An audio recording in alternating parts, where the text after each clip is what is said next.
Mr. President. Senator from Washington is recognized. Thank you, Mr. President. Mr. President, I am beyond outraged that President Trump would commit such a brazen act of war as he has done in Venezuela with absolutely no notice, except to the oil companies they told newspapers they leaked it to, no consultation with Congress, no legitimate justification for these unauthorized strikes, nor any kind of serious long-term strategy. It is unquestionably an act of war to invade a foreign nation, kidnap a foreign leader, even a dictator, and leave dozens of bodies, including civilians, behind. Would my colleagues still nod their heads and go along with it if a country tried to do this to American leaders? Of course not. So we should stop playing dumb. Trump can't just say magic words and pretend this wasn't a major military operation. This is the United States Congress, and we have a constitutional role to be a check on the president.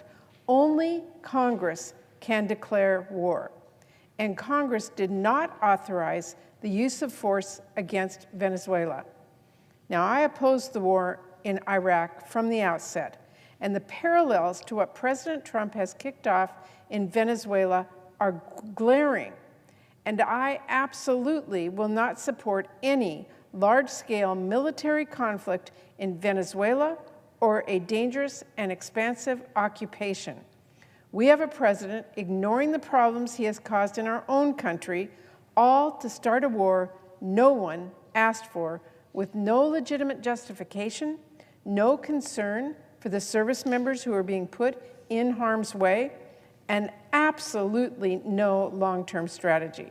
Seriously, the only thing that was clear after the briefing yesterday is that Trump has no serious plan. First, Trump was just bombing alleged drug boats. Then Trump was just seizing oil shipments. And the next thing you know, this administration is sending the military to abduct a foreign leader. So I have to ask, what is next? And where is next? How far is this going to go? Because it is clear that this is not over. Not when Trump keeps saying he will run the country. What is Trump's plan to run Venezuela exactly? How long are we going to be there?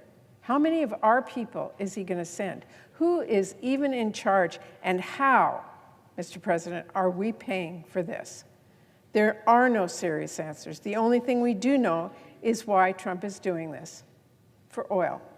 Because this clearly is not about ending tyranny and establishing a democracy, since Trump outright dismissed any possibility of helping the opposition party to build a true democracy. And it's clearly not about drug trafficking. After all, not even a month before this, President Trump pardoned the former president of Honduras, who was convicted of the same crime. But the real reason, it's so painfully obvious, this was always about the oil. Why? Well, it's pretty simple. Trump keeps saying it. He literally said, and I quote, "The difference between Iraq and this is that Bush didn't keep the oil. We're going to keep the oil." That was the president. Is this America first? Of course not. It's big oil barons first. It is billionaires first. It is Trump first. First to rake in profits, mind you, not first to put themselves in harm's way. And you can bet when Trump says he's not worried about boots on the ground, it's because he's not talking about his boots. He's not talking about his kids. He is talking about yours. Congress cannot stand by and shrug our shoulders. We have a constitutional responsibility here. It is important that a majority of senators voted to rein in this president's reckless actions. But if we want to put an end to this warmongering, we need to keep pressing until we have a veto-proof majority. Today's vote is not the end of the line. So I urge all my colleagues to join us in asserting our authority and continuing to send President Trump a simple message: no American boots on the ground, no trading blood for oil, no war. Thank you, Mr. President. I yield the floor.